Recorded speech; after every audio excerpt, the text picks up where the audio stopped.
Hi, everybody. This is Sheryl from Tutoring with Sheryl, the tech coach for tutors.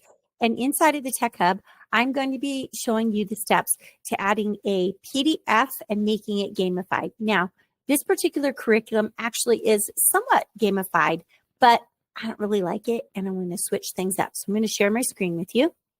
I'm already into Grace's Figjam whiteboard, and I have already downloaded a PDF. So in the upper right-hand corner of my computer, I have my PDFs. I'm going to go down to my download history. Oh gosh, it's a little tricky when I'm in here. I'm going to grab that PDF and just pull it in. So you won't be able to see me pull it in, but you'll see it generate itself. So I'm going to go to the left of this long box. It's called 112 UFL Read and Write. I'm going to push other because it's not coming from another board. It's not coming from Lucid, Mural, or any other or anything else. So I'm going to push confirm. When everything comes in, it's slightly separated. So all of these pieces now are separated. And I did not find a great way to fix these dice.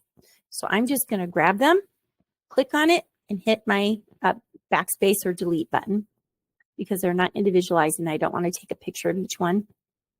The next thing that I'm going to do is I'm going to grab my text box. So I'm going to click on my text box. I'm going to click in. Oh, let's try it again. There we go. I have it set for huge. So I'm going to put that number right in there and move it and do that so that I get the 2, 3, 4. So this student is old enough to know the difference. If this student was not old enough to know the difference between the text and the dice, I would be putting in pictures of the dice, but this student is old enough for that. Okay, and one more for 6.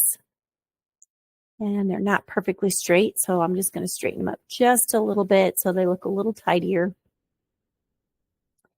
Okay, the next thing that I'm going to do, I have to determine if I can grab everything and group it all together. So I'm going to click outside of the box and drag across the box to make it blue.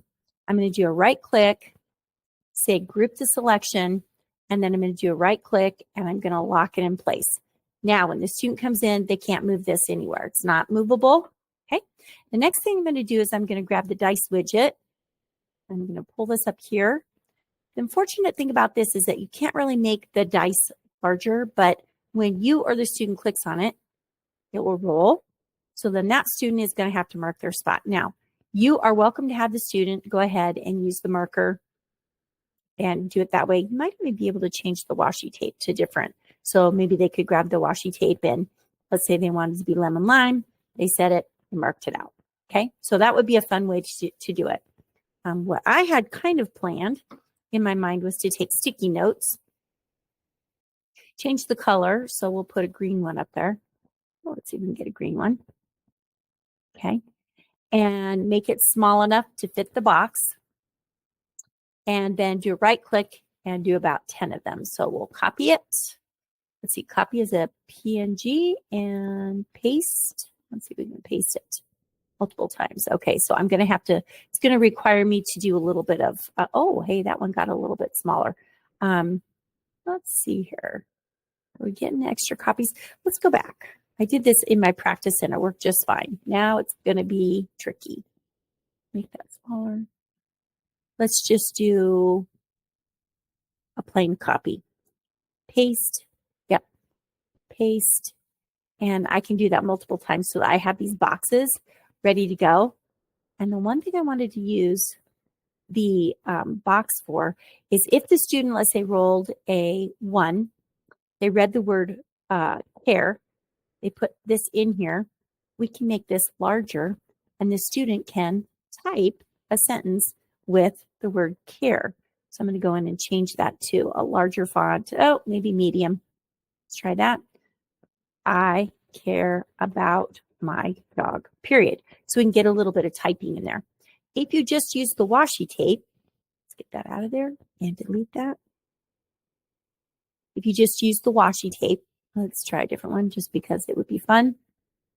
And they go like that. You don't have that choice, but what you can do is click the text box, change that from huge to, let's say, medium. I care about my dog.